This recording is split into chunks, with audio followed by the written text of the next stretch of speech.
Feliz Año Nuevo. Happy New Year. Welcome to 2021 and our new show, The Slanted Yeti.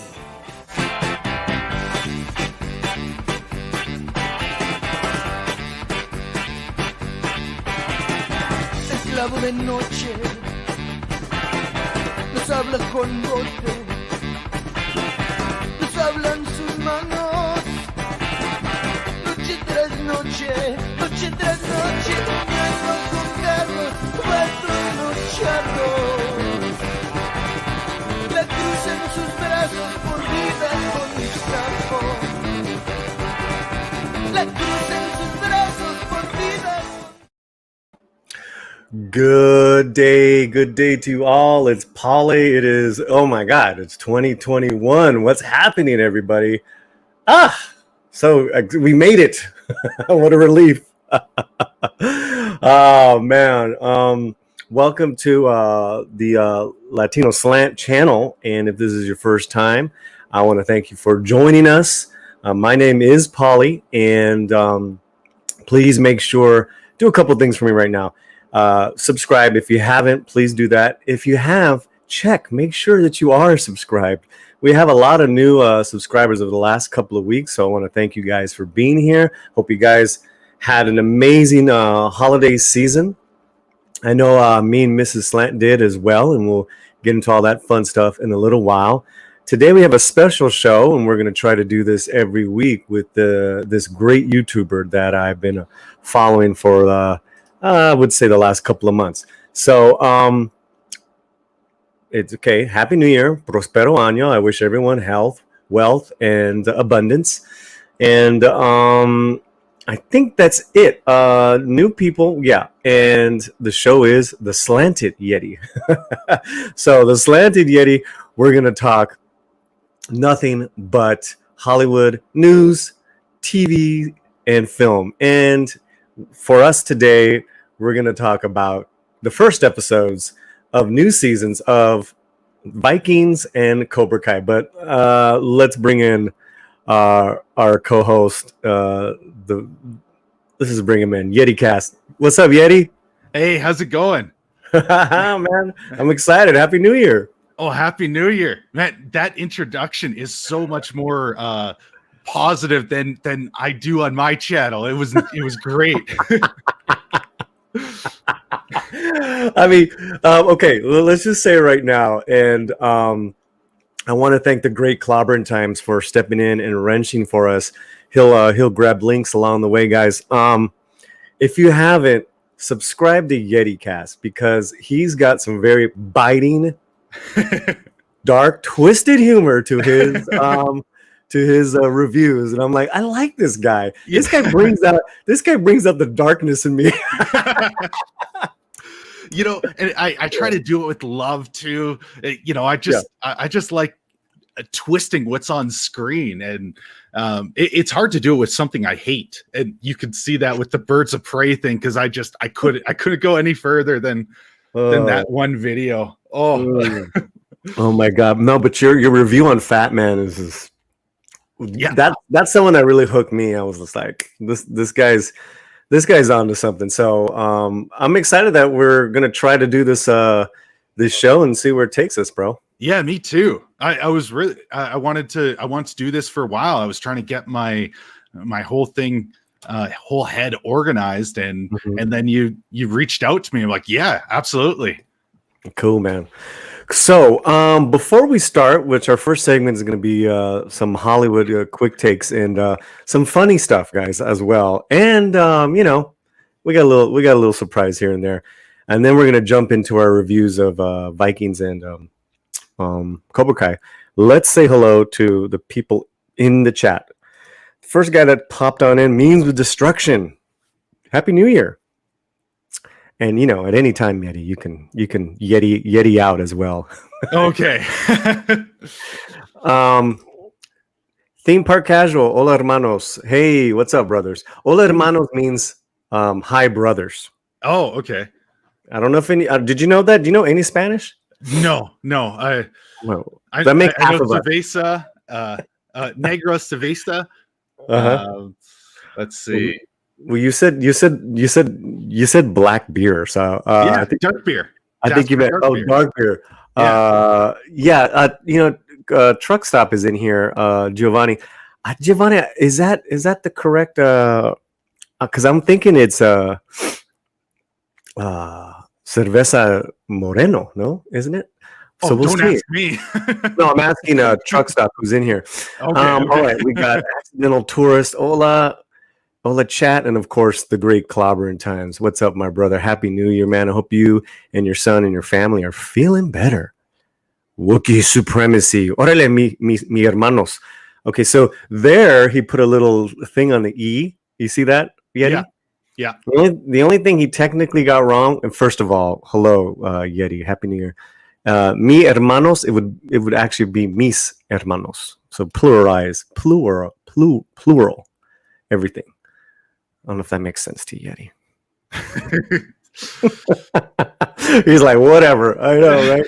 Truck stop mixtape. Yo, what's up, Giovanni? Dude, truck stop mixtape, guys. If you want independent, what truck stop? What Giovanni has done, he's starting to get nothing but indie, rock, country, Latin, English, everybody. He's interviewing. He's getting music videos. It's a great page, guys. Truck stop mixtape. Our nice. good friend, our good friend Giovanni Blanco. Yes, we are here, man. We made it. All from the UK. Kip Ellis, what's up, Kip? Oh, look at you! Just got a sub. What? Oh, thank you. Wow, we haven't even done shit, and you got a sub. I know. Okay, I'm going to tell people right now, don't start watching Birds of Prey. Wait till you understand my humor before you go there, because otherwise it's just disappointment. You can't be putting yourself down just yet, okay? Go ahead, do what you want, because I don't do that shit. Do what you want. It might be a good balance. The great Kai MFS. Happy New Year, hermano. Oscura. So that's what we want to say with the beer, cerveza. So I know that's a little technical, Yeti. But there is a brand called Negro Modelo. Yeah. So maybe But you're saying dark beer would be it would actually be cerveza oscura. Oh, okay. I could have sworn somebody told me when I was down there, I was trying to order dark beer, and I think they told me to go with the like Negra Cerveza. So well, he probably told you to go with a brand called Negro Modelo. Okay. Yeah, which is great beer. Again, I haven't had a drink in over 5 years and 5 months, but I remember that being a good beer. I don't drink much either. Like I only had some for New Year's, and I'm getting warmed up. We're gonna kick some ass today, real quick too. All right, I know you're Caucasian Wookiee, but you can still practice your Spanish. Draco Argent says, "Hey, what's up, Draco? All right, my brother. Slanted Yeti. What a fun name. Oh, I love it. It's perfect. Yeah, I think when we started geeking out on movies and we were going back and forth talking, I'm like, you know what, we need to do something. Yeah. And stuff is wasted in the chats. Like some of the conversations just get deep. Like, why aren't we recording this? So what I did over the break, Yeti, is I was doing these quick reviews of movies, whether they're terrible or not, and I put them up on Twitter. I didn't want to do YouTube videos, So obviously the first one I put up was this one here, film review, Wonder Woman 84. Stop watching 30 minutes into movie. I want my time back. I want my time back. Man, you were lucky. No.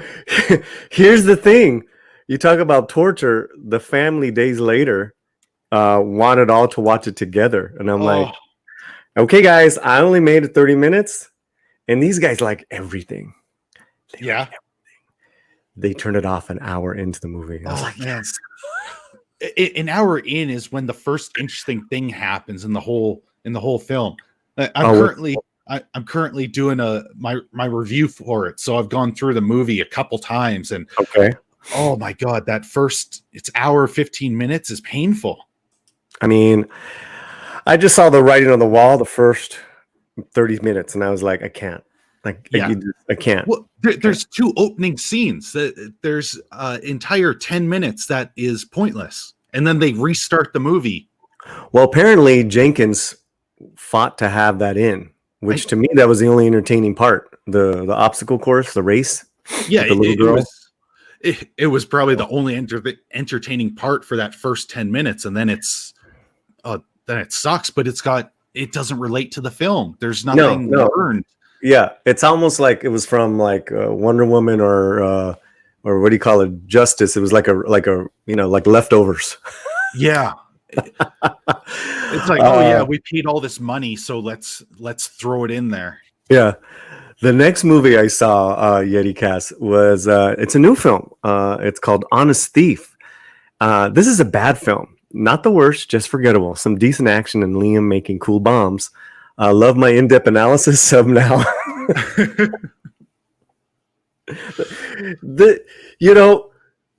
Yeti, Wonder Woman is unwatchable bad.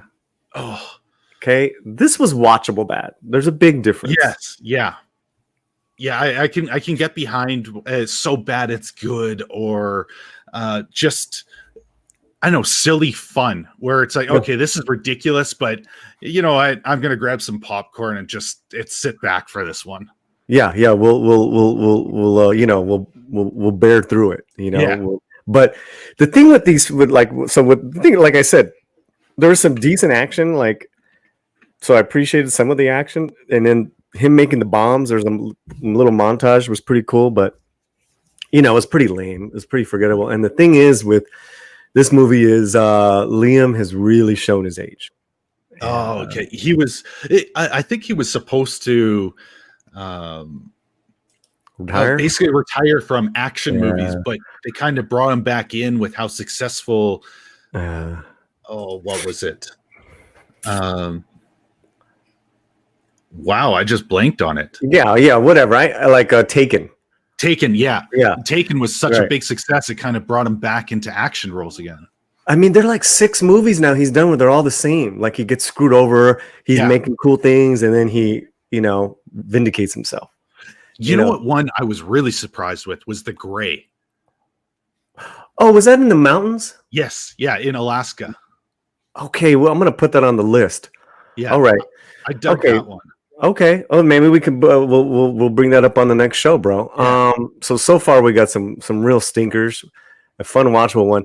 Now this was Antebellum, my review that came out in September.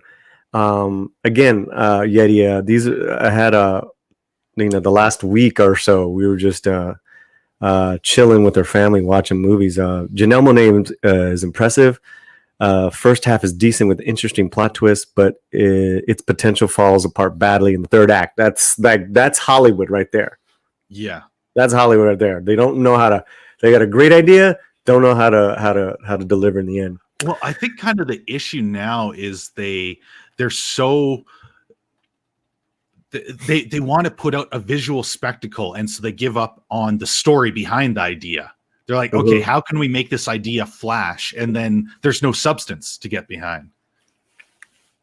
Yeah. The convention, and with Antebellum, they kind of marketed it as it was a time travel movie, which I thought was interesting. Take a modern black woman and put her in slavery times. Okay, yeah. Which I think is fucking brilliant, right? Yeah. But that was not this. Okay. And if anyone's remotely interested, that convention, that idea, they have you you still think that's going to happen in the first half, but then it goes a very lazy convention, and one that we would not like at all. I didn't like it. It became a lot of posturing, and it was just cheap storytelling, man. Yeah. And in what sucks is that Janelle Monáe was actually really good. She's a disappointment. Yeah. Any Janelle Monáe fans out there. So, let's move on up to Greenland. Did you see Greenland? I haven't yet, but I've heard very good things. Okay, so my reviews for the first part of the film, although very formulaic, Okay for the first part of the film. Third act stumbles. I'd rather see Gerard hacking up White House fools. When it comes to meteor movies, give me Batfleck. I'll even take Deep Impact. This one, blah, 7 C minus. Oh, that's just me. Yeah. You know, I think, for me, Yeti, because you've seen these formula movies already, you gotta. It's like, I like the Gerard White House movies. Yeah. The formula, even though they just take out different terrorists, it's still good entertainment. Yeah. This one is like kind of like like I said, the first half is pretty good, but then it's just like they kind of meander. It's like, all right, end the movie already. Oh, okay. Oh, that's too bad. I'll go check it out, see if I disagree, and then maybe talk more. Yeah, correct. That's new on I don't know where I saw it at. Oh man, this is a really bad one. Me and Mrs. Slant had to end this movie. We did not finish watching it. Film review, Wander, and it's out. It's new. Only great thing about this movie is reading the cast list. Boom, boom. Wander. That's good. You like that? Yeah. Wander on.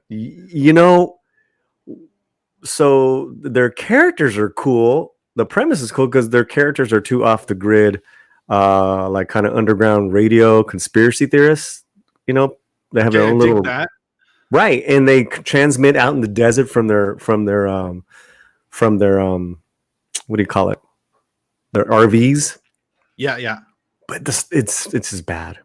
Oh, it was none of it. Again, we had to stop it. It's like Wonder Woman, we're going to get to that.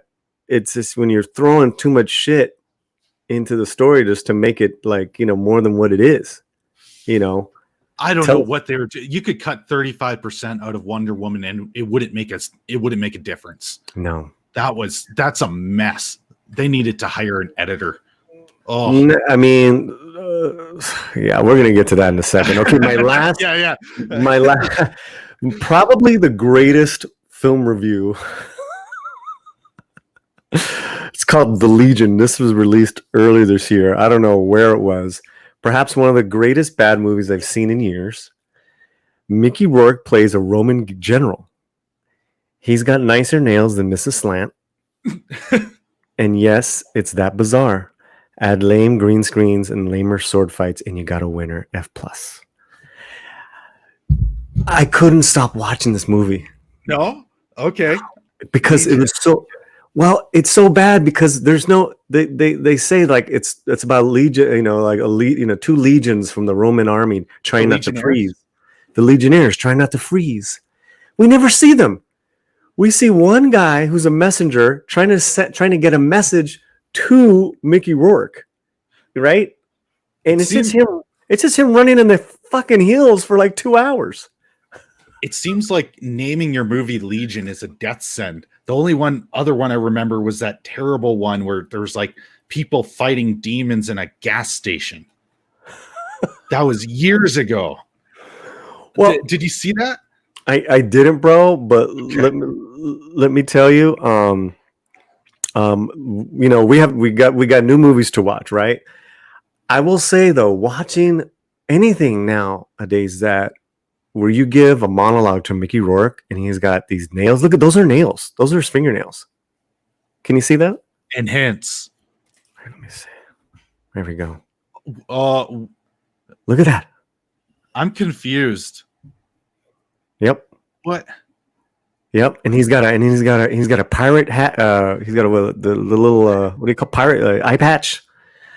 And in this angle, right? This angle's deceptive, guys, because his other eye, you can clearly see he's got long, dark eyelashes. Like they put them on. They're fake eyelash. It's fake. What, is that for the character, or is that just Mickey Rourke is like, no, my nails stay? It's that, and then it's absurd because he has a Roman, and then he's dressed like Maximus. He's got the fucking plate. He's got the, but it's just one set, and he's doing his best. Marlon. He's like Marlon Brandoing out, and he's like just like monologue after monologue, and these fucking generals, and he curses a lot. So like his language is very modern. It's such a weird movie. Oh my god. I kind of want to see this disaster now. No, you guys have to see this disaster, because what's funny is that not only is this so like really dark and absurd, this part, but the gentleman who's the real lead, he's running through all these mountains and trying not to freeze himself. He always runs out of steam, and he passes out, then he gets up again, he starts running, passes out, gets up again, starts running, and then he's this assassin and that assassin. How does he prevent himself from breaking a nail? That's what I want to know. I mean, he really, movement wise, he doesn't move around a lot. Okay. He just talks a lot. And then there's a real bizarre scene he has with Ba Ling, the Asian actress. And they're like, how the hell did they get her in here? And they're just going back and forth on why he should send his troops to go save the other troops. It's so bizarre. On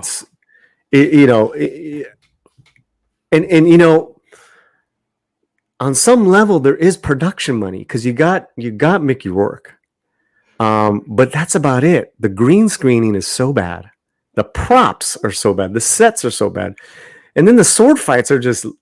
At one point, one of the gladiator sword fighters did the Superman punch. He does an MMA move. Oh. I mean, they probably had to spend $100,000 to keep his nails on fleek. I was flying back last night from South Carolina, and I saw this movie on, and I was like, should I? Because everything else I've seen, right? Lord of the Rings, they got all the, had they? I really wanted to watch Return of the Jedi, but I was looking at this Legion. The Legion. I was like, okay, why not? And I couldn't stop, bro. I couldn't stop. Oh, yeah. Let's check it. It's just like a train wreck. You can't look away. The Soul Assassin, Mickey Rourke having a midlife. No, dude, he's older than midlife crisis, man. He's been off the the farm for many years. Oh man, did you ever watch some of his old movies? He was in some weird stuff. Yeah, but he was amazing back in the day, bro. Oh yeah, he was great, but the roles he was picking, those I don't know, weirdly pornographic, kind of. God, I don't even know how to describe those. Yeah. Oh my God. Let's move it on back. We got ETEP saying hello. What's going on, ETEP? Hope you're well. Let's okay, yeah. Thank you. We're trying to get these Soul Assassin. Haven't seen Wonder Woman yet, but with all the talk, I feel like I've already seen it. Oh, just wait. Pretty much. Is the bad guy modeled after Trump? He's the most interesting part in that whole movie. Like he's the most likable character. If you watch it all the way through, he's got the most complex personality, and then he's got the best arc. So if they were trying to do that, they failed. I think they said that in the press after the fact. I think just like what you said, Yeti, when they were filming it, Pedro was really going after an interesting character. Way better than Cheetah. Oh my God. Oh God. Cheetah makes the butthole edition of Cats look good. Ooh. Hollywood can't finish well because it's always looking towards franchise. Just give a great story and finish it. Extend it after a hit. I mean, that's just like it's on repeat. It's a broken record. Oral Mango. What's up, Parrot Head? Oh yeah. And to answer the question, I didn't get any Trump vibe from his character. No. I didn't see that at all. I thought maybe there might be, but it's just it's a TV personality, and that's kind of that wears a suit. Yeah, nothing else really seemed to be similar. Not at all. Not at all. Not at all. I mean, maybe the wig, but Yeah, that was kind of it.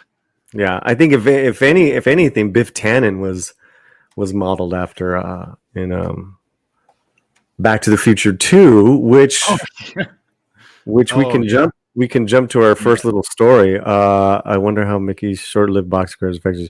Well, you know, he did a lot of self medicating damage.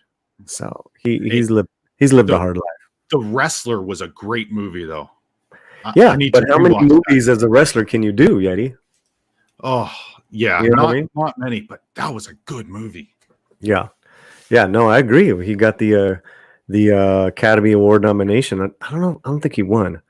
But our next story, guys, and there is a connection here with Back to the Future. Yeah.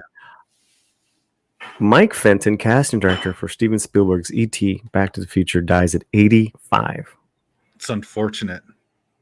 Mike Fenton, the casting director behind some of Hollywood's most beloved films, including Back to the Future movies, Raiders of the Lost Ark, E.T., and The Godfather 2, has died at the age of 85. Wow. Like that guy knew how to put a movie together. Well, I like that. I want to read this little bit from Spielberg here. Let's see if you guys can see it on the screen. What do you guys got? Okay, I'm going to read it here. This is from Spielberg. Working with Mike Fenton was like working in a candy store. He made casting a blast. His fervent support of actors was the stuff of legend. And after landing a part, many actors' smile was rarely as wide as Mike's. He didn't just support actors, he launched crusades. And he was a pretty good actor himself. Oh, as he would always reach off-camera dialogue to create the energy and mojo for the person reading for the part. Much like the actors from whom he advocated, Mike loved his role and those around him so much. I will miss him dearly. Steven Spielberg. I mean, that's not bad when you're got Spielberg. I mean, we all got our problems with Spielberg, the modern, you know. Oh. But, you know, what I would love to hear is some of these stories, because we got Spielberg, we got, who's the other gentleman? Joe Dante, paying tribute as well. I'd love to hear some of the stories of, like, who he got in that they didn't want. You know what I'm saying? Oh, like, you know, but that being said, these are some of the these are some of the movies we all grew up on: Poltergeist, Goonies, E.T., Back to the Future trilogy. And those are iconic too. Yeah. What were you into? Back to the Future? Yeah, Back to the Future for sure. Yeah. Raiders? Oh, yeah, absolutely. Who doesn't love Raiders? Yeah. I mean, you know, it'd be great to get, you know, maybe a story will come out to the people that he fought for. Yeah, that'd be fascinating to see which ones that he started their career or just brought in. Yeah, so we just wanted to pay our respects. I saw it this morning. It seems that he died of natural causes at the age of 85. God bless. Rest in peace, Mike Fenton. Cool, man. So how you feeling, dude? Yeti? Yeah, I'm feeling good. We can get into this. You warming up? Feeling comfortable? Yeah. Oh yeah. I'm just waiting for that Wonder Woman to get brought up again. All right, here we go, guys. Our next little topic: Wonder Woman's 1984 releases highlights major Rotten Tomato flaws. They're only noticing the flaws now. Like, Rotten Tomatoes has been a mess for ages. So apparently, there's a great injustice being done on Wonder Woman 84 because it's Rotten Tomatoes' fault, because they've gotten their rating dropped from 88% to 63%. And if Rotten Tomatoes isn't able to keep that score up, you know it's bad. Yeah. So yeah, what's the story with that in the past as far as Rotten Tomatoes? Well, I know they're owned by a studio. I think it's NBC. Mhm. And so they run cover for movies quite a lot. Like there's a big one, Captain Marvel. They took down the audience score because it was really bad, and then I think okay, somebody can correct me if I'm wrong. I think they kept The Last Jedi like pegged at a certain high score for the reviews. Like it wouldn't change. Right. It was stuck at, something like 86% for ages, regardless of how many reviews were coming in. It could have been a different movie though. Yeah. Memes of Destruction. NBC is owned by Comcast. Yeah. NBC Universal. I mean, they own Rotten Tomatoes. Rotten Tomatoes. Wookie says RT is garbage. Oh yeah, it used to be good. I remember going to that site back in the day, and it was usually a pretty good guide on whether or not a movie is going to be enjoyable. Now it's the fan score, but even that is being manipulated. Well, and Scuttlebutt podcast. Welcome to the Slant. They're good guys. Welcome to the Slanted Yeti. And Comcast is the mothership. Yeah, it's just a horrible film. And God, it's so bad. Since we've been gone, as far as myself being off not streaming, you see everyone else streaming about how bad this movie is, and then I got to see it. I told you, you can only polish a turd so much. It's still a turd. Mythbusters disproved that. You can polish it very well. I don't know, man. I don't know. Oh, they had turds shining. Shining turds. But this article, Screen Rant, I really got a love-hate relationship. I've decided with Screen Rant. They were saying Rotten Tomatoes is just a tool to aggregate and measure reviews, so it's not always at the center of a conversation over movie quality. But due to the drastic swing after the release of Wonder Woman 84, it's getting a lot more discussion. Needless to say, there's a lot of confusion from consumers, but also some critics whose reviews aren't factored into the tally until after people had seen the movie are frustrated as well. It's a shitty movie. That's it. It's not Birds of Prey bad, but it's bad. It's boring, and I think that makes it worse. You don't care what's happening. It's shot nice, but the story is incoherent.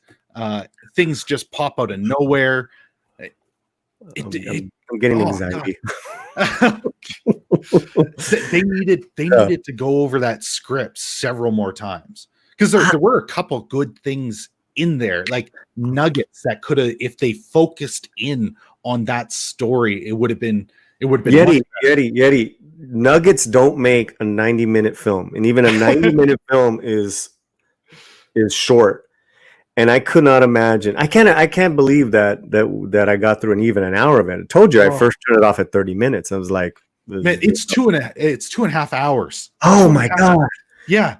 It's painful. It is painful. I'm so upset that you just said that. I've had to watch it twice now, and now I'm having to go through clips to put my video together. Pray for me. The great Snow Dub is here. Happy New Year. Happy New Year, Snow Dub. Matt Bader. Hey, what's up, Matt Bader? Is that your boy? Bader is a great guy too. Orale. Yeah, people going back and forth, talking to each other. I love it. Thank you, guys. Welcome to the Slanted Yeti. We are correct. I mean, there's just no way, I think the problem too, there's a lot of problems here, right? This article that's going light. This article is just an example of Hollywood trying to save its own, and it's just like whatever. But Then also too is, we kind of were chatting a bit about Patty Jenkins. Wonder Woman, the first one was so good and unexpected. Yeah. That now she's got to match it or top it. Oh, okay. Right. And now she's got a Star Wars movie too. And yeah, the first one was good, but from what I heard, in the first one, there's a lot of external involvement on what was going on with the story and the editing. And for the second one, she took creative control. So she refused to cut out that first 10 minutes. And wanted all the story beats. Like, she thought that was her masterpiece. So I'm not so sure it was just her making the first one successful, because I'm kind of worried what's to come, especially if she just has creative control. Well, look, she's obviously very, very talented. I happen to believe. I loved Monster. She did Monster years ago. She was in the run for Thor, Dark World, but gave it up. There was a creative differences. Then she was going to do the Chuck Yeager film. Chuck Yeager wanted her because she comes from from the Air Force family. And then she killed it on Wonder Woman. So I hopefully Squadrons is going to be more up her alley, and it's not going to be garbage. If they don't let her write it, and because there's the scenes. No, there's already a different writer. Well. There's another writer. Okay, because the scenes are directed well. Like, it's shot well. It's just that freaking mall scene at the beginning was just ridiculous. And she was saying I was just trying to pay homage to Superman. I'm like, don't pay homage to Superman. Superman pays homage to itself. You know what I'm saying? Okay. You're going to make me retract my statements because I'm thinking that scene, and there was disaster. Oh my God. I hate that scene. You're the one who said it. You got nuggets. You got nuggets. What the hell are you talking about? I'm going to call you Nugget Cast. Okay. I was talking more about the whole Wishmaster guy, whatever his name is. His character, there could have been something to that if it was expanded on more, but it's kind of nonsensical how his abilities go. You don't know if he's trying to grant more wishes or if it's the stone trying to force him. But here's the thing too, bro. They've been sitting on this movie for a couple of years now. Oh God, this is an old film. It's been on the shelf for a while. They knew it was a turd. When do we release the turd that is known as Wonder Woman 84? And the turd shall be released. Oh man. Because it was supposed to be a year ago. Yeah. And it was supposed to be last February, then summer, then COVID came. And well, if they hadn't that much time, why not do some reshoots? Something, bro. Maybe that first scene was a reshoot. It was so horrible. Thanks everyone for checking us out. We got some great people going off on the in the chat. Clobberin Times, the biggest mystery regards to Wonder Woman is the story involvement of Jeff Johns.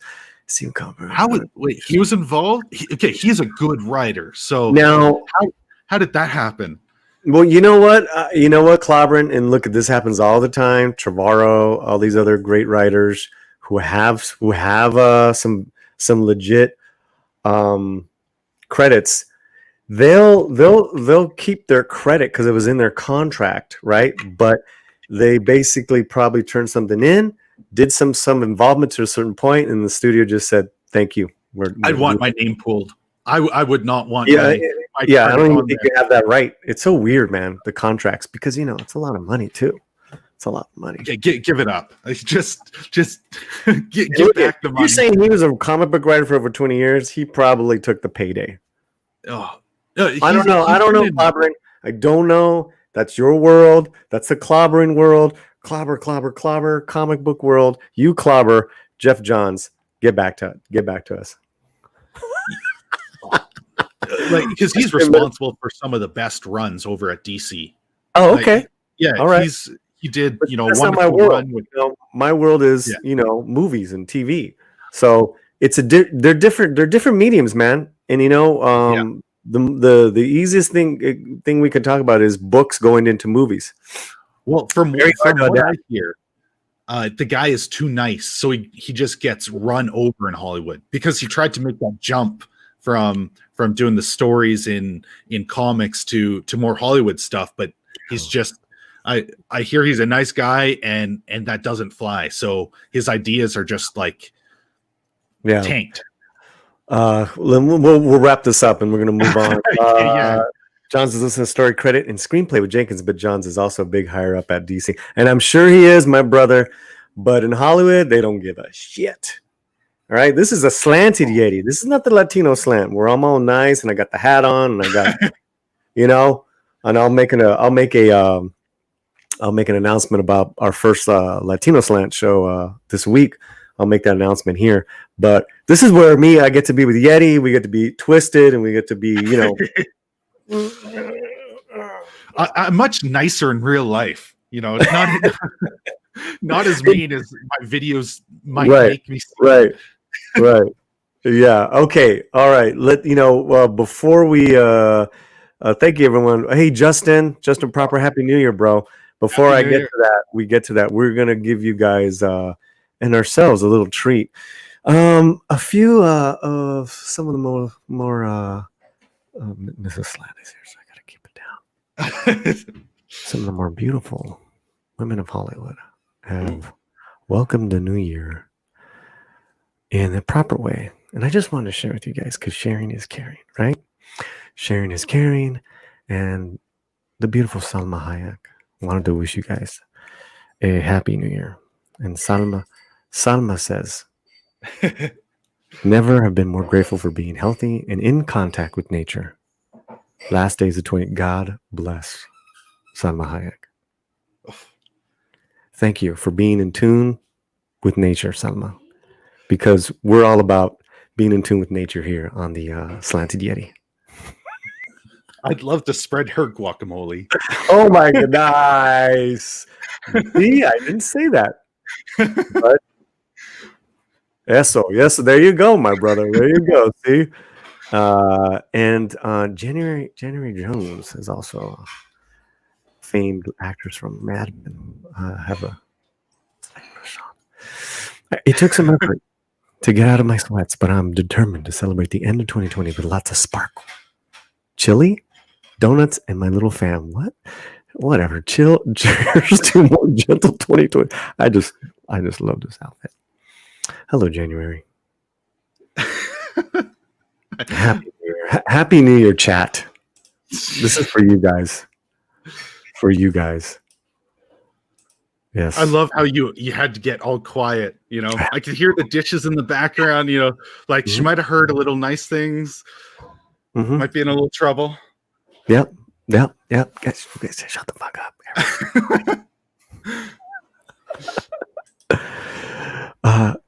Yeah, she's 54. Let's go back to Salma. Where's she at? Salma's 54, man. That's just ridiculous.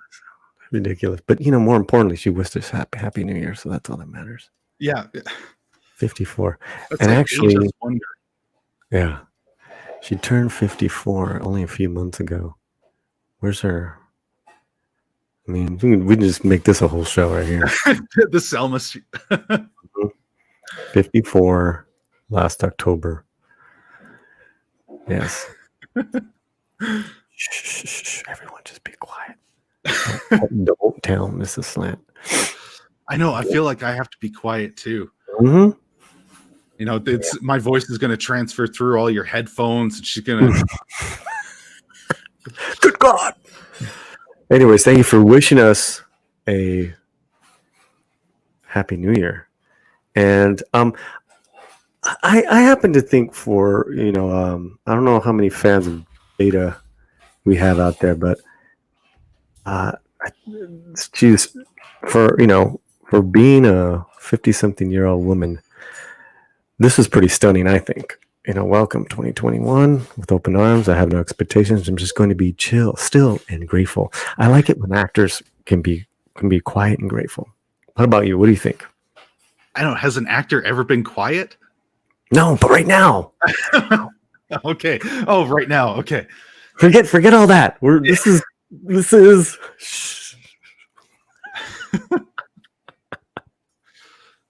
like in this new show. I need a minute. Oh my god. I feel like some nachos. Nachos. Oh wow! See, you guys have made the right choice, Yeti. The slanted Yeti, muy caliente.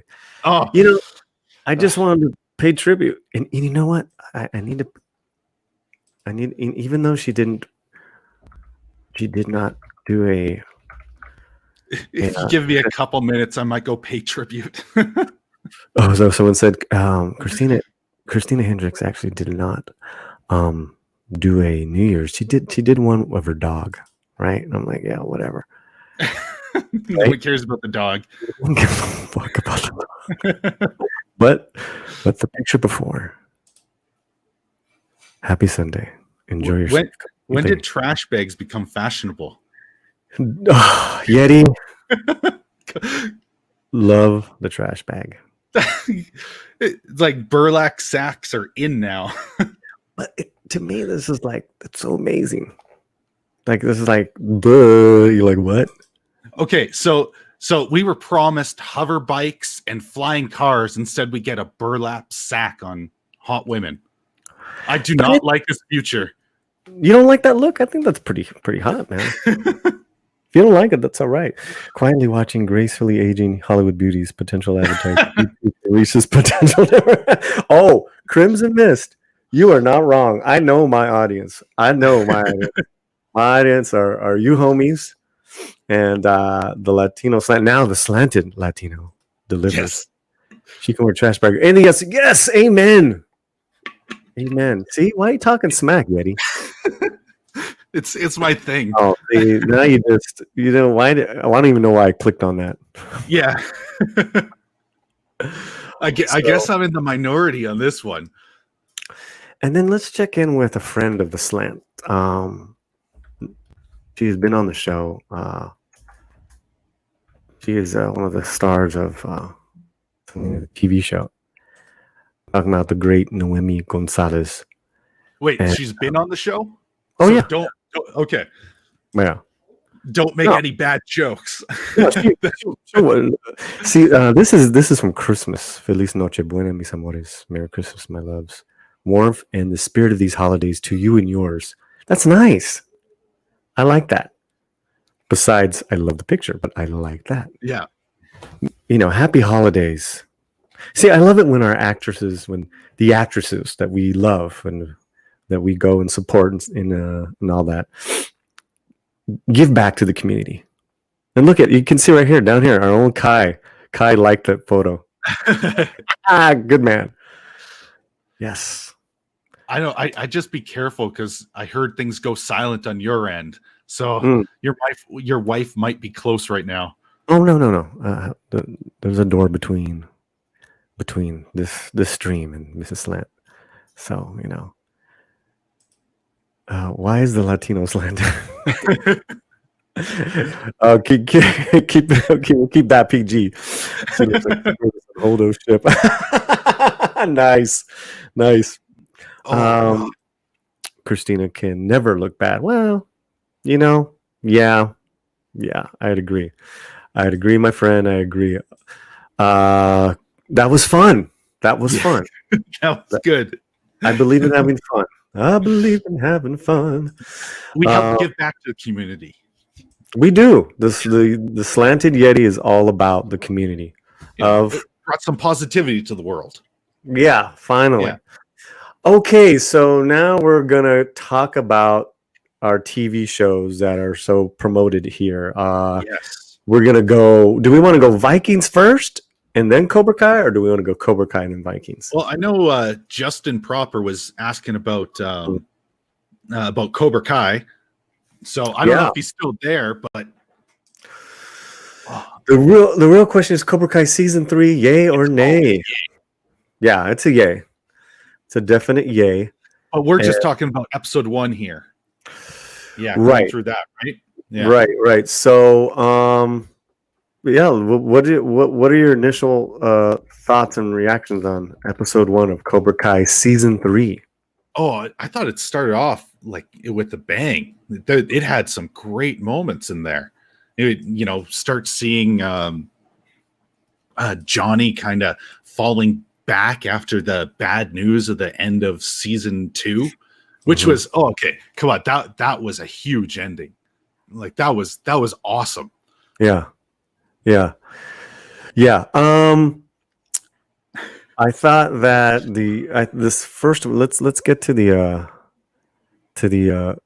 episode. What was it titled? Here we go. Episode guide. I love IMDb because they give you episode guides. And we can't overlook the fact that the start of the movie, I think one of your cousins beat up Johnny. Oh, right. We'll get to that. Yeah. There's no photos yet. Miguel's fighting for his life. Robbie's missing, and Daniel and Johnny's reputations are in tatters as the community reacts to the West Valley brawl, which I think is hilarious because they you get at the beginning of the episode that the news is tagging them as karate gangs, riots. Oh God, yeah. And then there's a song that some of the students like. There's like a protest, like a sit-in. God, that was a brutal song. So this girl on the guitar, she starts singing, we don't need punches, we just need to go out on more brunches. Yes. the hippie girl. Yeah, and so that kind of opens up the episode. And Johnny's watching it from a bar, and Johnny's pissed drunk, and he wants more, but they don't want to serve him anymore. But then he's watching the news, and then these two guys, they switch the channel, and he's like, "Hey, put it back," and they kind of like argue with him, and they leave because they saw their sports team win, and they're two Latino guys, and they go to their car and they get in, they're talking about what they're gonna do. And then all of a sudden, Johnny's just like breaks the glass. And spoilers, guys. This is spoiler time. So if you haven't seen it, too bad. 3, 2, 1. Johnny grabs the guy who's driving and he starts beating the crap out of him. The guy's friend gets out, starts beating up Johnny. And the guy's friend, I know him. It's Bobby Hernandez. And Bobby Hernandez is a stunt actor. And I was like, "What's up, Bobby?" I love the fact that I made a joke about you being related to them, and it turns out you actually know the guy. Yeah, come on. I love the fact that you did a racist joke on my at the expense of my culture, Yeti, and you were correct. Asshole.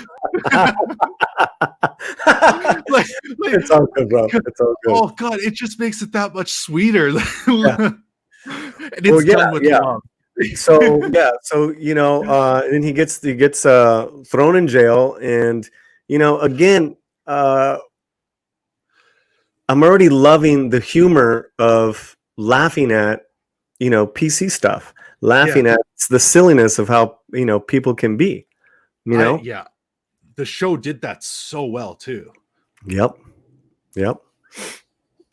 That's it. That's all you got. The show did so well. Come on, man. Oh, okay. Well, I thought you were following up with some more for that, because I was thinking more from the past seasons. How much do I got? Transformation is probably one of the best things that it shows for like going against the PC culture. Yeah. Well, yeah. So what's the next thing that happens in this episode? So we see Johnny in jail. We see Miguel. Oh, yes, still stuck in coma and dreaming. Like we see him fighting in his dreams. Great device. Device. Yeah. That is such a killer device because he's losing the karate match in his dream. He keeps losing. And he's not waking up in real life. And it plays out like how he's doing in each scene is like how he's doing in that fight, which is, like you said, it was a great device to show that whole process and what's going on internally as well as externally. Yeah. And like we were saying we were talking in the prep that the actor Solo, who plays Miguel, he's becoming a solid actor. Yeah, I just want to stop and say thank you for saying that name, so I didn't have to. Yeah. Just think Han Solo. It's Solo. Yeah. Well, I know that now. If I went first, oh God. Yeah. I mean, it's an exotic name. It's an Aztec name that he has. So he's solid. And you know what I was saying is that it's funny because every time they show the flashbacks of the fight of the big fight. Yeah, you could see some of the kids like are so young, and then you got to remember those scenes were shot at least 2 years ago, and they shot this new season now. You can see some of them are bigger. Yeah, because they didn't know if they're going to get picked up again until Netflix jumped in. Yeah, so there was a big delay there. Yeah, and even with Miguel, the actor Solo, you can see him. He's like manning up now. He's like, damn, the boy. Oh, bless you, sweetheart. Mrs. Slant checking in. Yep. This is the Slant. He was is undercover on Saturdays. Go ahead, bro. I was just gonna say, their fight scene at the end of last season, like they did a really good job with the choreography, because those guys were going against each other too. It wasn't just stunt guys. They were throwing some heavy punches, and they did an excellent job with that. Like you could tell they were. Well, the videos, yeah. No. The whole tipping, because I know that's not done through YouTube. Oh yeah. It's a stream. We can talk about that later.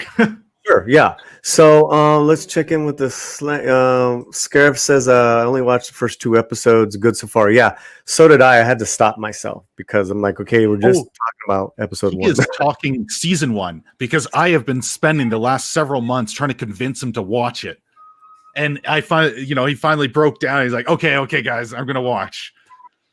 Oh, I see what he's saying. I see. He just started season 1. Corny as well. And then everything's corny. Like taking these 2 guys are friends.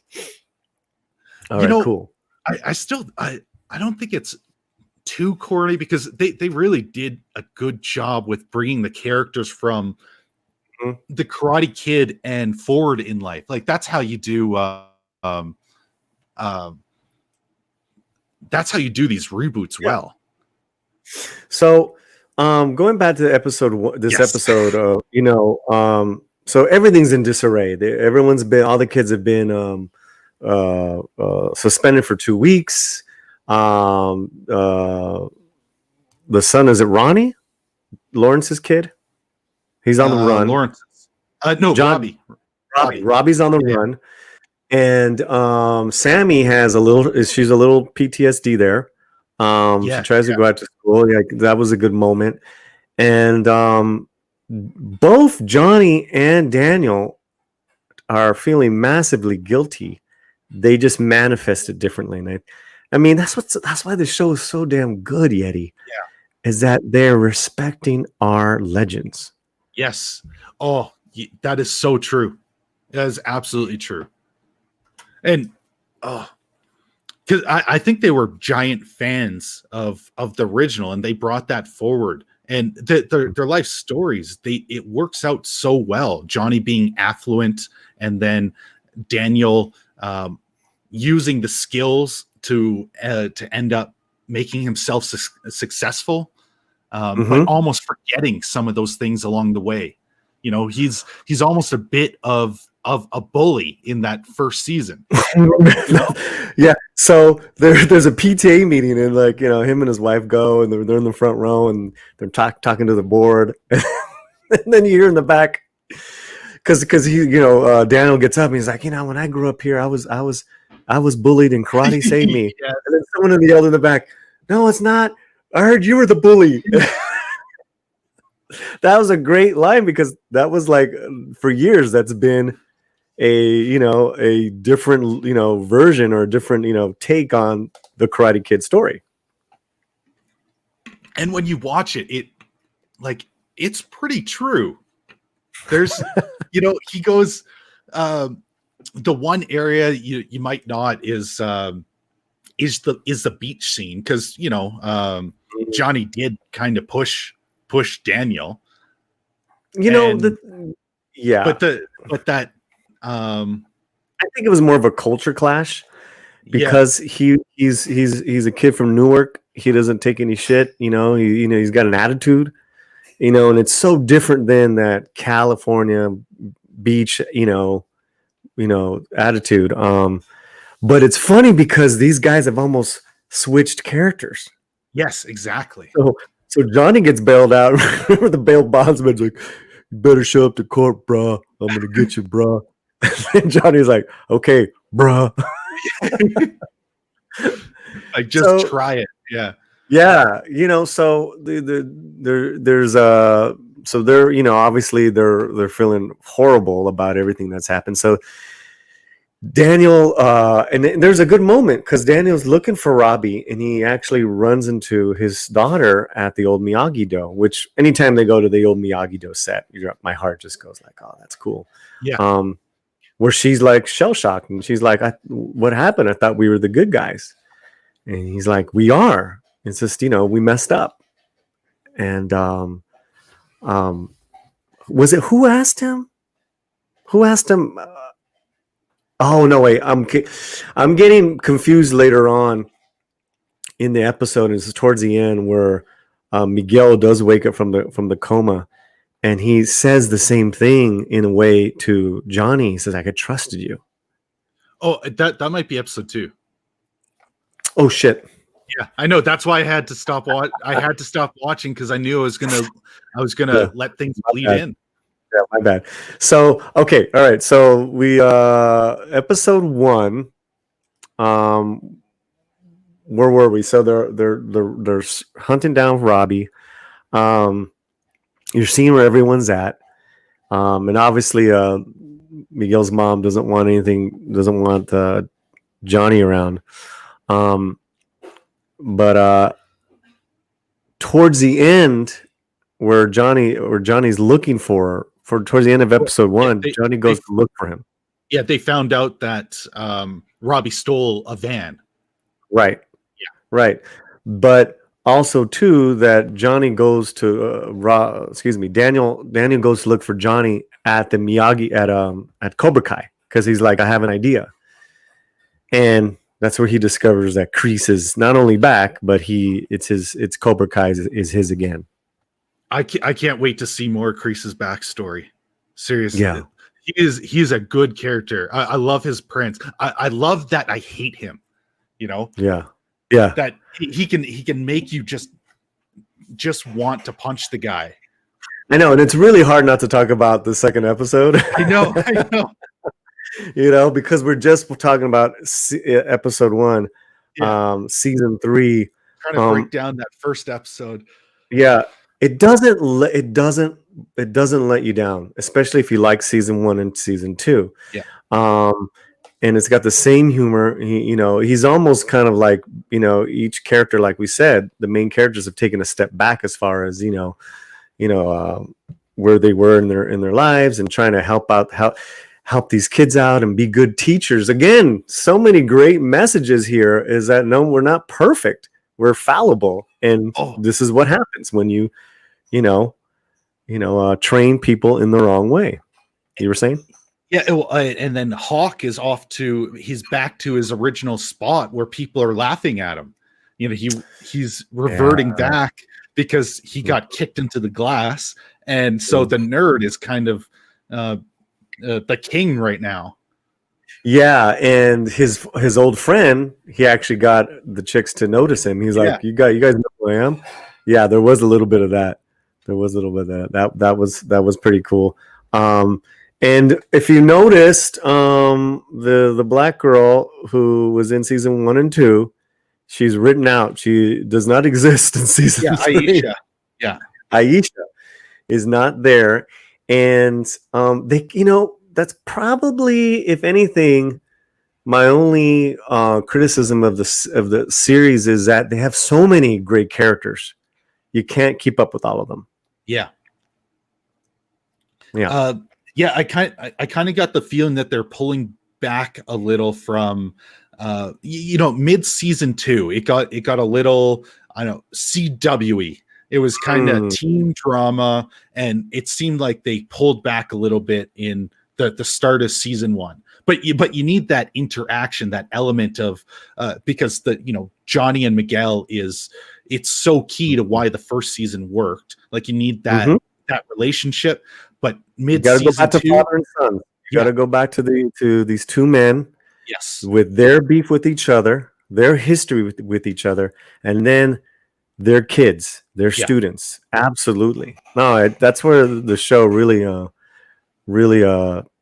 just excels, man. And then the humor too, of course. the humor was exceptional. But I kind of thought they were taking Aisha out because there was too much drama going on, and that it just didn't work for the tone of the show. It kind of pushed it in the wrong direction. Oh, we got another tip. We got another tip from the great Eric K, and I think we're going to play for New Year's. We're going to do the scream, the grito. Here we go.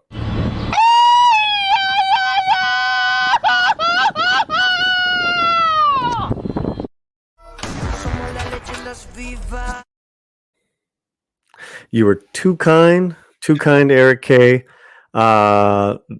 He said, FYI, for you, damn autofill, put in my real full name. Please remove it if it's not too. Okay. Oh, I see. You're talking about. All right. Well, either way, thank you, Eric K. I didn't see your full name anywhere. Oh, I see. Okay. Well, let me you threw me off there, okay. And I we'll try, but either way, thank you for that. Send me a message on how I can do that. But okay. Let's say hi to the chat. Let's check in. The great Steve Kenobi is with us. Just finished season 3 5 minutes ago. 10 out of 10. Oh, I think that's high praise from him. Martin Cove delivers a superb performance, and he plays Kreese. Yeah, I could see that performance just like waiting to happen. That's awesome. I think it's going to be tough to try and wait, week to week for that full thing, because I'm getting the feeling people are going to be talking about lots of spoilers upcoming in full season 3. Yeah, I think we're just going to have to do a full season review, because episode by episode we're just we're already talking about episode 2. Yeah. Well, it flows together so well. That's the thing. It's so easy to get just buy into it. Steve thought Tori's character got incredibly good this season, very fleshed out, and the actress did a great job too. Tori is the female bad girl, correct? Yeah, the new girl. Yeah. We have, but we're only doing episode 1 right now. So but it looks like we're just going to do a whole season review. I think so. Because nobody's waiting to finish the full season now. Well, and it seems silly to do that, because it's like everyone binges, and I try to hold back my reviews to one episode, whatever. But on this episode, it sets up the season. As far as is Miguel going to recover? Well, we can go into episode 2 as well, because I saw that. So if you saw episode 2, we can expand, or just stick with this full. No. We can go episode 2. Episode 2 is probably even better than episode 1. I think so. Because the 2 conventions are going on, right? One is Miguel finally wins the battle in his head of the karate fight, and he wakes up. That was the ending of episode 1. That was a great ending. And that was not right soon thereafter. Johnny got to come in and give him a little pep talk while he was still in the coma. and then after he busts his face just to get to see a doctor. He busts his face to get in there, because he's trying to get in and he's not allowed. He's not family. He's not a doctor. So he's like, "Oh, I'll be a patient." So he like hurts himself. Yeah, and all he had to do was lift up his shirt because he's got a bad internal bleeding, like with the kidneys. How about this? This is hurting me. That was where my friend was beating him up on. Like what? Yeah, Hilarious. a little Bengay will heal this, you know? Yeah, that was hilarious, man. So episode 2 starts off with the convention of a flashback, and it's flashbacks throughout episode 2 of a very young Kreese. Oh yeah. And in 1965, he is. I mean, I loved it. I loved it because it's expanding on the Karate Kid universe. Kreese, he was a good guy. He was a fighter. He didn't take any shit, but he was, not a bad dude. And it shows him. And you get that. I guess that the mom killed herself. Yes. Yeah. It dark. I've been fighting all my life, and you really just don't expect his character, because they never tell you which one he is at the beginning. So you're kind of thinking, oh, he's this asshole, and no, he's really just the guy trying to work and not cause trouble. But right, but I actually thought the football guy was Kreese. Yes, exactly. And then it wasn't until Kreese's boss, the guy behind the diner, said, "Kreese, we got more dishes," or whatever it was, and it's the damn busboy who's Kreese. I'm like, that is brilliant. Yeah. That is awesome. That is awesome. But it also shows you that he had restraint too. So I'm hoping we get to see how he lost that restraint. Because he didn't do anything until he was pushed. Yeah, he goes to Nam. He goes to Nam, and obviously that's where he gets a diluted idea of of where he's of those principles of no mercy, whether it's something he saw, whether it's how dark he got over there, and then with the relationship with his girlfriend at the time. So those flashbacks, beginning, middle, end, you see him kind of like being bullied. Then he actually he actually fights the bullies in the back of the diner because the guy's slapping his girlfriend. Yeah. And then he ends up dating the girlfriend. Yeah. And then at the end of the flashbacks, which is towards the end of the episode 2, he is off to Vietnam, and they kiss, and he's like, she's just totally like, come back to me, promise me. And Yeti, I got that he liked her, and liked her enough, but that wasn't, he had a different calling coming. Yeah. Because he wasn't too concerned, but maybe that's because we didn't see enough of them together. It was pretty quick, he defends her, and then he's off to Nam, and you assume they're dating. Yeah, no, definitely. I'm just saying that, he answered the call to do his duty, but like he said, I've been fighting my whole life, Yeah, he's got a chip on his shoulder, and even when he's got and didn't he said that, right? So it's okay. So that's the flashbacks, and what we see with Kreese is that he's trying to, in episode 2 with his Cobra Kai people, he's not trying to recruit anyone new. In his words, he's getting rid of the. Yeah, go ahead. Oh no, sorry. I don't think that was his words. But he was culling the weak. He didn't want anyone that didn't that showed any signs of weakness. Mm-hmm. Yeah, sorry, I didn't mean to cut you off there. No, please, I tend to talk a lot, so it's no problem. Not only that, but he says that Cobra Kai needs a new leader, a new champion. Oh, and yeah. I think it's going to be Hawk, right? I mean, how could it not be? But I think we got a feeling that it might be Tori. Maybe. Because in that episode 2, we see Tori's home life. Yes. Right? Yeah. She's got a challenging home life. And then the landlord or the manager tries to it's like he's kind of a douche. He's just like, hey, I need my rent. Yeah, they can't pay for it because the mom has cancer, and so she's taking care of the family. So she's working instead of going to school.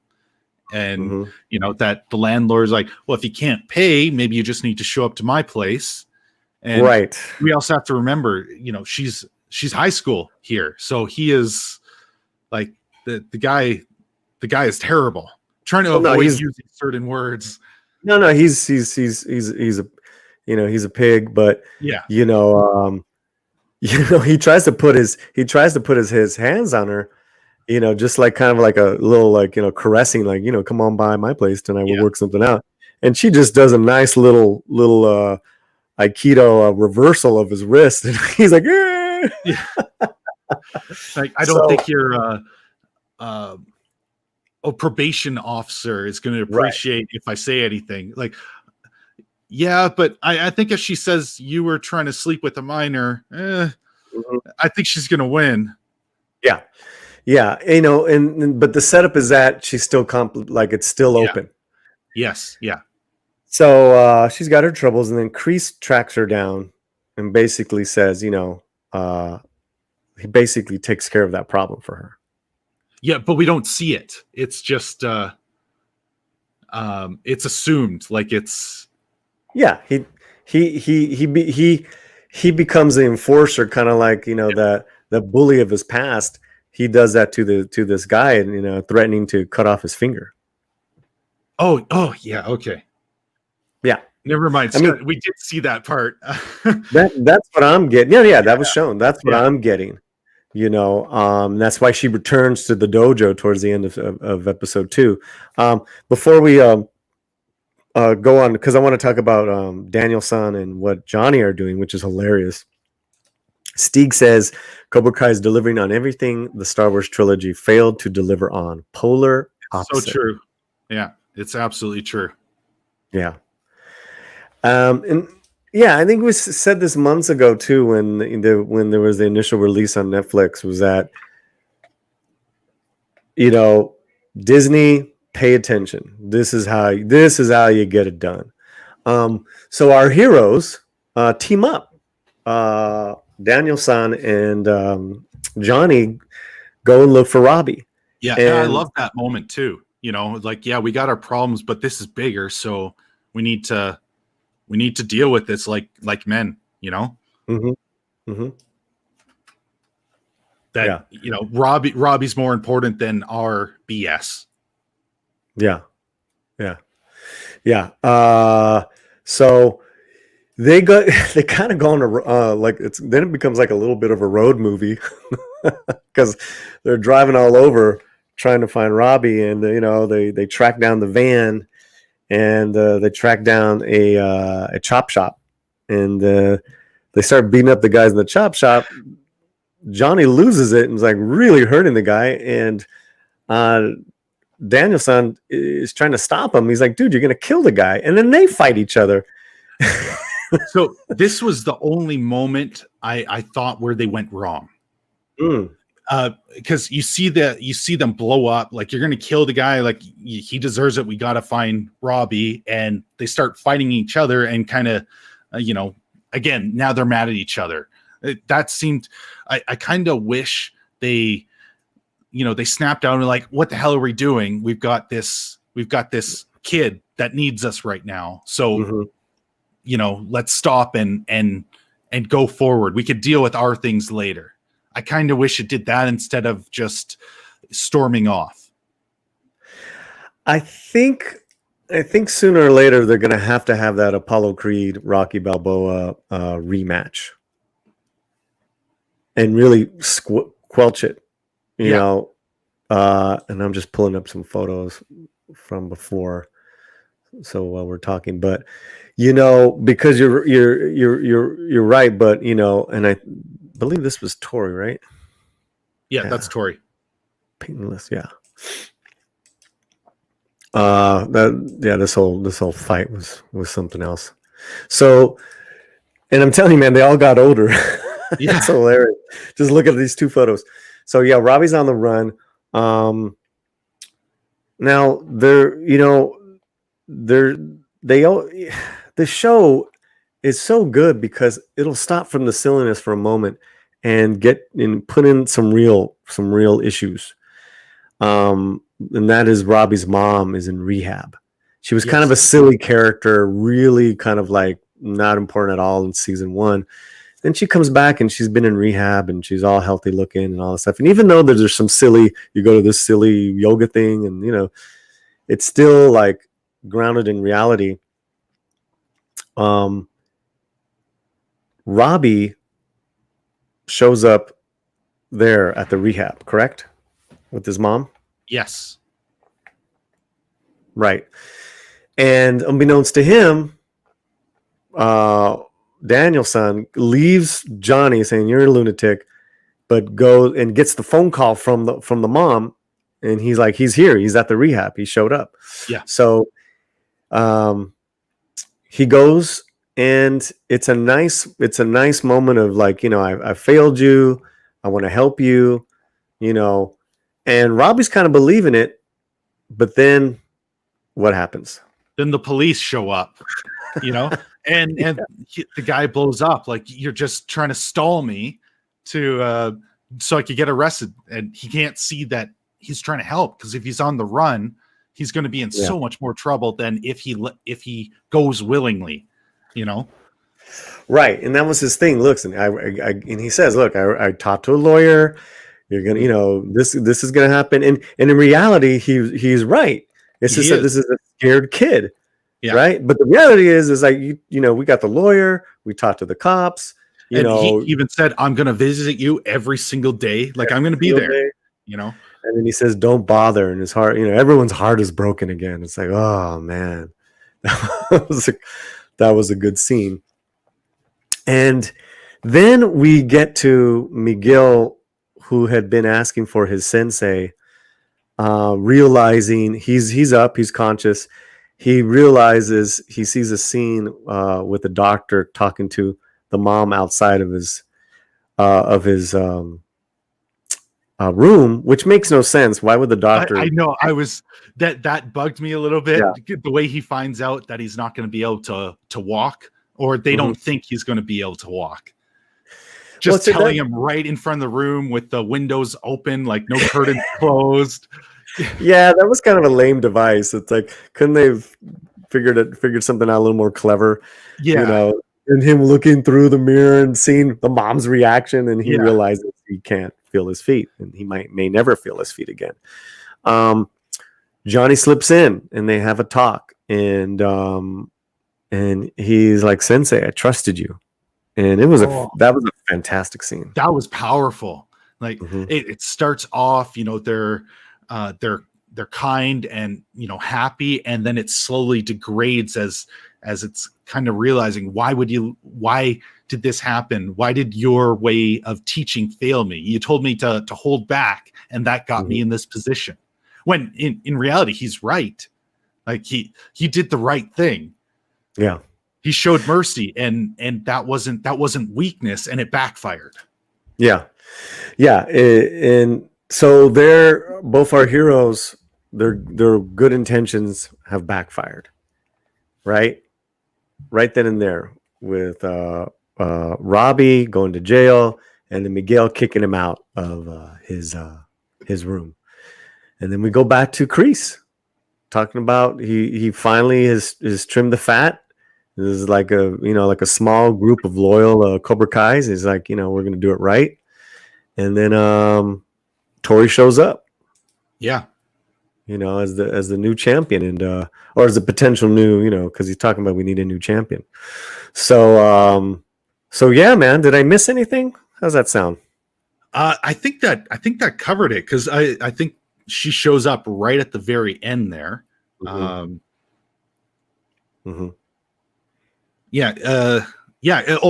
We do see.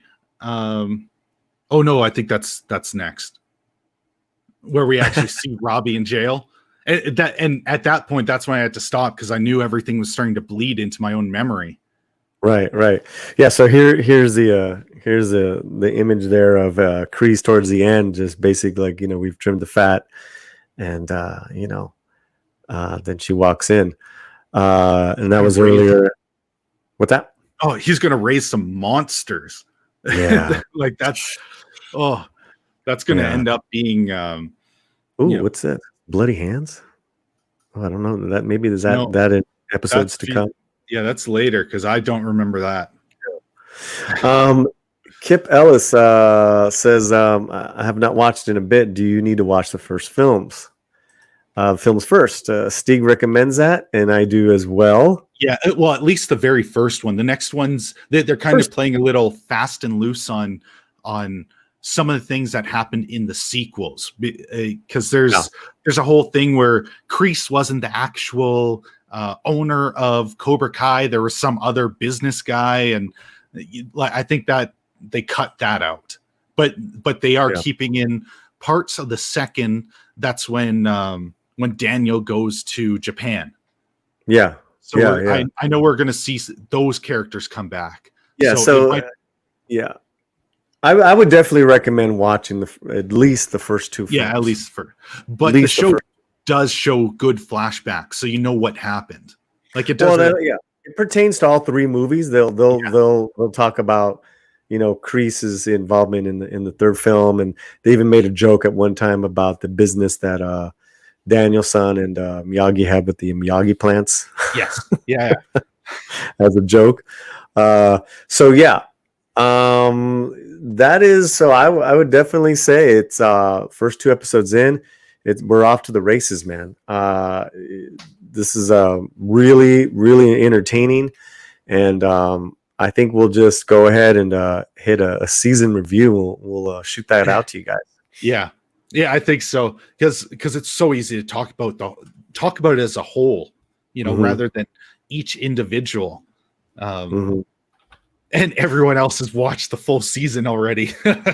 Yeah, well, not everyone, but mostly. And it's only been out a day, so you're like, dang, I know. Guys. I thought we'd be safe, but people are going through that fast. Well, it just goes to show you, man. Everyone's hungry for great entertainment. The Wonder Womans of the world. 84.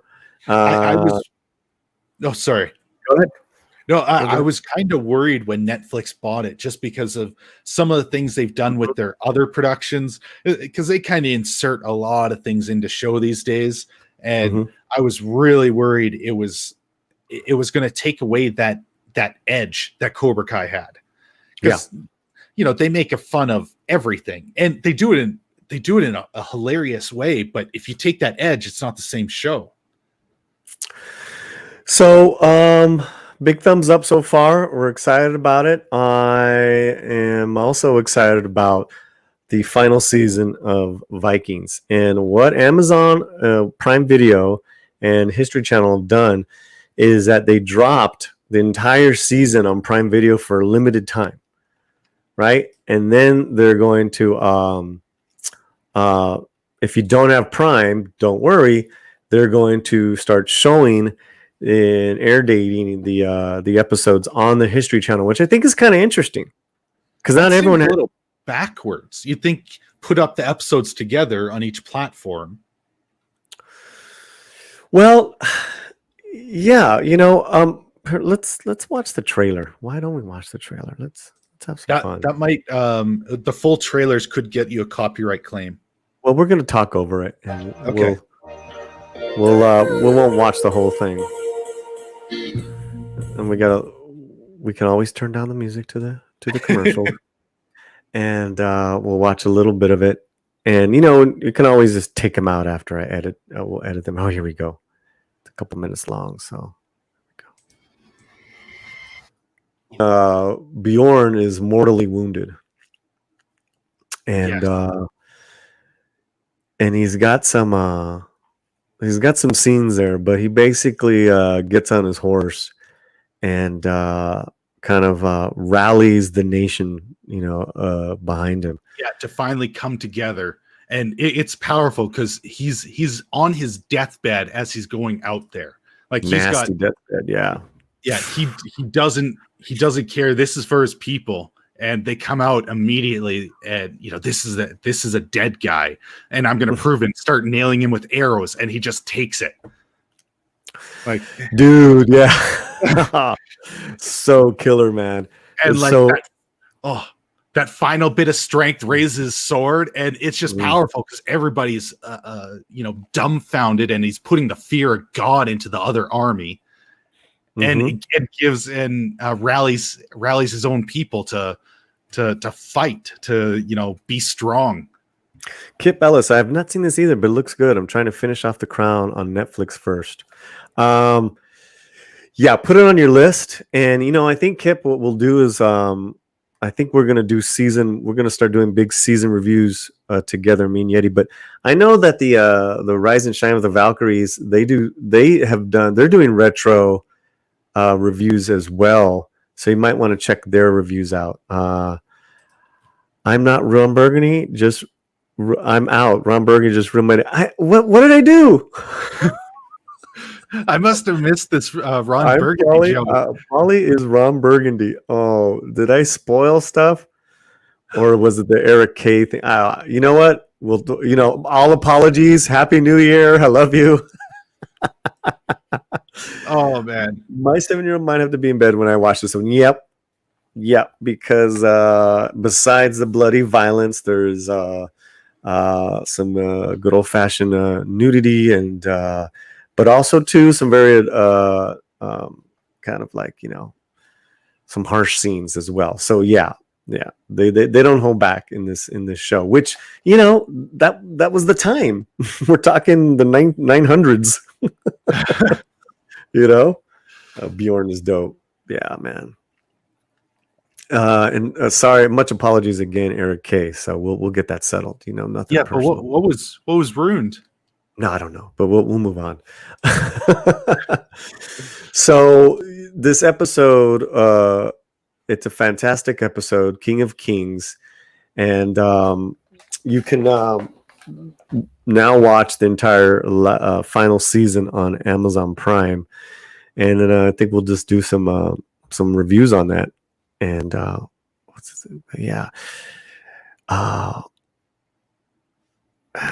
what was his character's name? I'm trying to remember his character's name. Oh, isn't that let's see. I think I wrote it down. Oleg? Is it Oleg? Probably. He is a nasty, nasty Russian. This guy was great. Yeah. This guy was great. He met his end. Did you get that? How this guy met his end in this episode? Did you see that, Yeti? Okay, well, I know I watched it, but you're going to have to remind me because... Well, so what's interesting is that, the Russians have amassed this army. There you go. And then Bjorn comes out by himself. There he is, walking by himself, half dead. And the Russian, there he is, half dead. Then the Russian guy with the beard... Like you said, Yeti, this guy. Yeah. He sends three bows he right to his chest. Yeah. There. So Bjorn doesn't go down. He raises his sword up, and all the Viking armies show up, man, and this is badass. So the Russian starts rushing, get it? The front line, and he's taking off the horse. I know, right? He is met by Bjorn's wife, who is a shield maiden warrior herself. Oh, yeah, okay. Played by the beautiful Raga. I forgot her last name. She's a Icelandic Olympian athlete. She's gorgeous. And she beheads him. Yeah, I remember. Badass move. So look at what Soul Assassin just said. That's not going to be hard to beat. Yeah. He said it's going to be better than the Game of Thrones ending. Ooh. Way to go, Ron. Sorry, man. Sorry, not sorry. I hope it wasn't me. No, I don't, so this new season is up, and what I'll probably do is a season. We'll check it out. Maybe this might be one of the things where I can afford to do an episode by episode, since everyone hasn't seen it. Which, I think people are catching up on that one. Yeah, which is good. Which is good. And what's great too is that Yeti hasn't seen any of this. So everyone, we kind of can see it through his eyes as well. Like, what the hell is all this? Yeah. So, King of Kings, that was the episode we're talking about. And, but it was for just jumping in, were you, besides being lost, were you pretty entertained? Oh yeah. Well, it's, the way it's shot is fantastic. Mm-hmm. It comes across really well done. And the characters seem very strong and fleshed out, at least from what I could gather. There was a lot going on in all the scenes that that go beyond just the dialogue.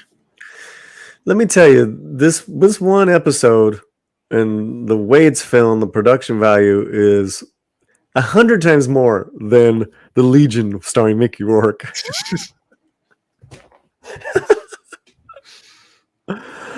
All right, we're gonna wrap it up, Yeti.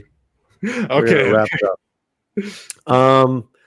What do you got coming up that you can talk about, and we can get people to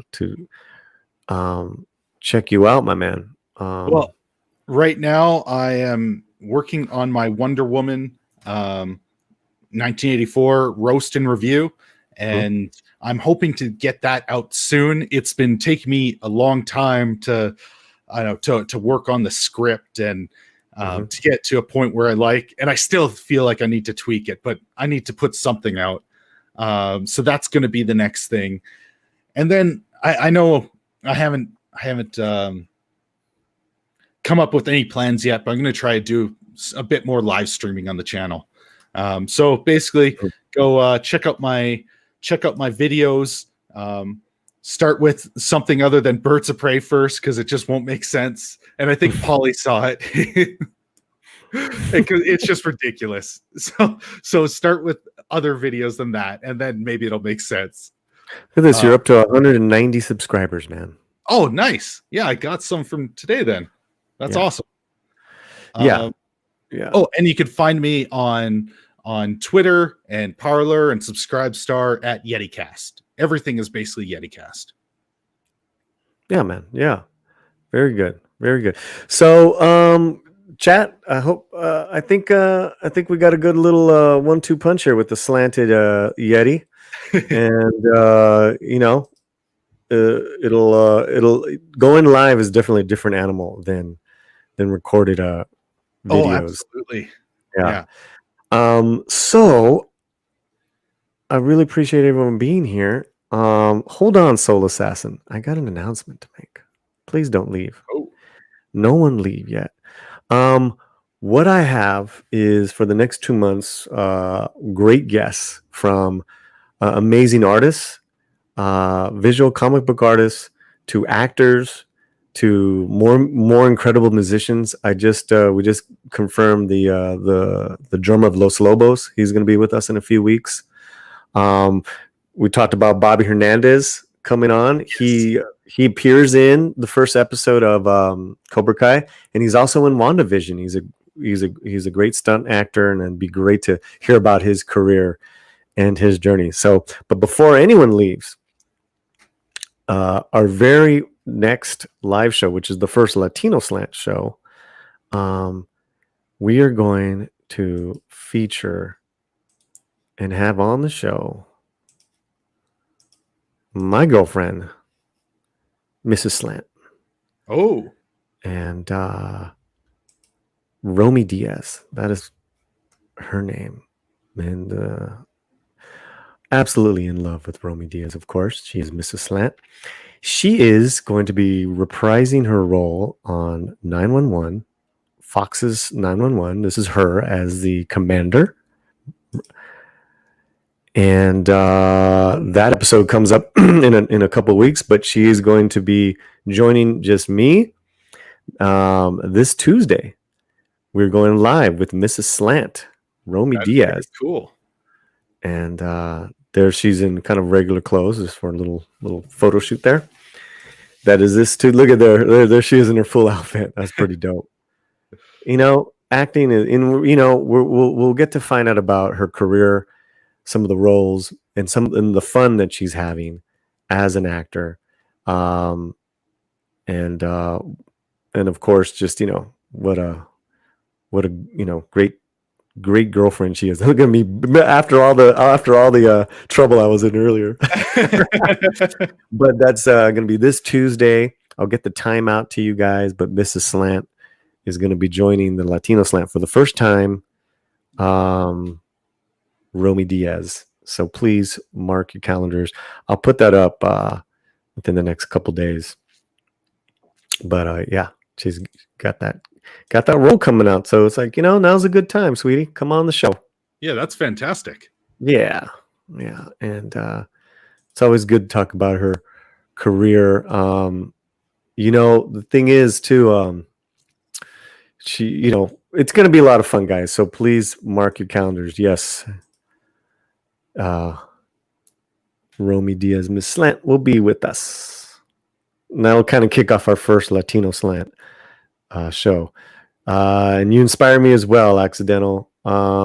Let's thank each and every one of you guys for joining me and Yeti for our first live cast of 2021. I want to thank Soul Assassin, Kip Ellis, the great Clobbering Times, the great Eric K, Steve Kenobi, Crimson Mist.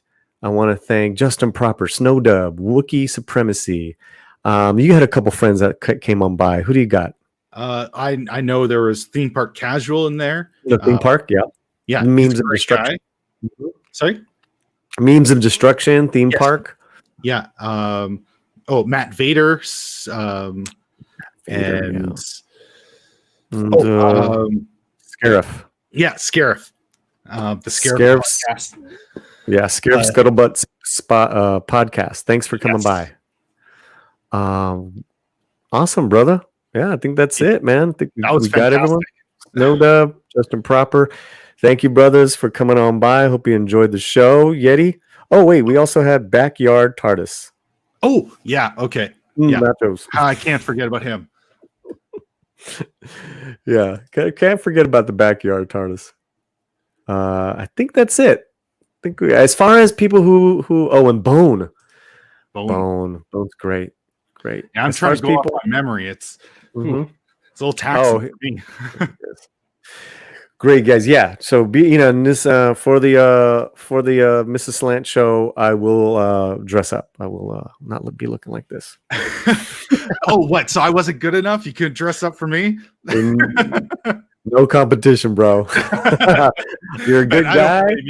Good shit, man. That's Mrs. Slant. Yeah. I hope you guys like the reviews that we did and on the conversations. We're gonna keep this going, and we'll probably break up the at least the Cobra Kai review. That was pretty good. Yeah. Oh, I was digging that. Yeah, that was a lot of fun. Yeti, you have a good week. You too.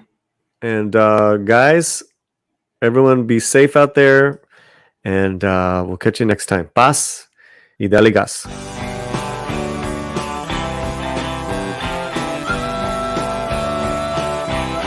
Feliz Año Nuevo. Happy New Year. Welcome to 2021 and our new show, The Slanted Yeti.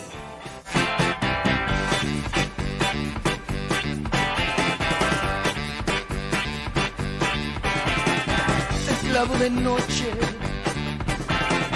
nos habla con golpe, nos hablan sus manos, noche tras noche, noche tras noche.